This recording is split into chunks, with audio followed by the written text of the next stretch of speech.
Hello students, तो चलिए देखते हैं क्वेश्चन क्या कहता है। क्वेश्चन कहता है दैट द सेल रिएक्शन, आपको सेल रिएक्शन दिया हुआ है और आपको बताना है कि ये बेस्ट सेल रिप्रेजेंटेशन इसकी कहाँ पर है। तो बेटा सबसे पहले हमें ये देखना पड़ेगा कि ऑक्सीडेशन रिडक्शन कहाँ हो रहा है, क्योंकि सेल रिप्रेजेंटेशन कैसे होती है, पहले सॉल्ट ब्रिज होता है, लेफ्ट हैंड साइड हमेशा एनोड की स्पीशीज लिखी जाती है, राइट साइड हमेशा कैथोड की स्पीशीज लिखी जाती है। अगर मैं यहाँ पर ध्यान से देखूं तो क्रोमियम जो है बेटा वो यहाँ पे क्या, कौन सी ऑक्सीडेशन स्टेट में है, ध्यान से देखना है हमें।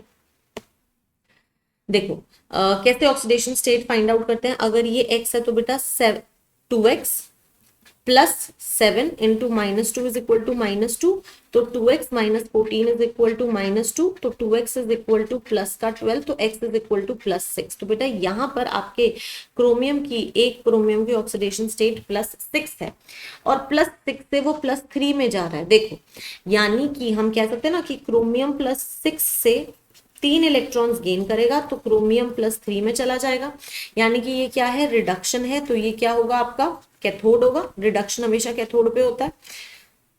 वैसे ही अगर हम आयरन देखें तो Fe2+ से Fe3+ में जा रहा है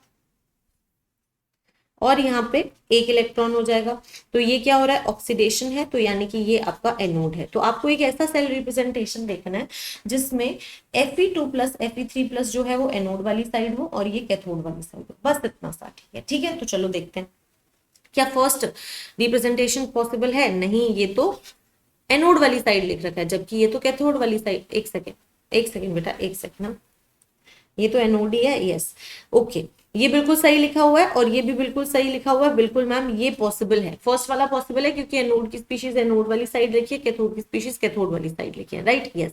तो बेसिकली हमें हमारा करेक्ट ऑप्शन मिल गया है which is option A. Second देख लेते हैं, आपको समझ आ जाएगा। अब देखो क्रोमियम वाली चीजें जो कैथोड की रिप्रेजेंटेशन है वो एनोड वाली साइड लिख रखी है, which is not possible. Third statement क्यों पॉसिबल नहीं है, क्योंकि सिर्फ आयंस लिखे हुए हैं बेटा। इलेक्ट्रोड लिखना जरूरी होता है लास्ट में, हमेशा यहाँ पे आयंस होंगे तो लास्ट में आपका इलेक्ट्रोड आना ही आना चाहिए।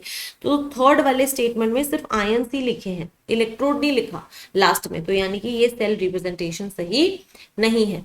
राइट, और अगेन बेटा यहाँ पे भी सेम ही गलती की हुई है, तो ये भी नहीं है। तो ऑप्शन ए जो है वो आपका करेक्ट आंसर हो जाएगा। Thank you.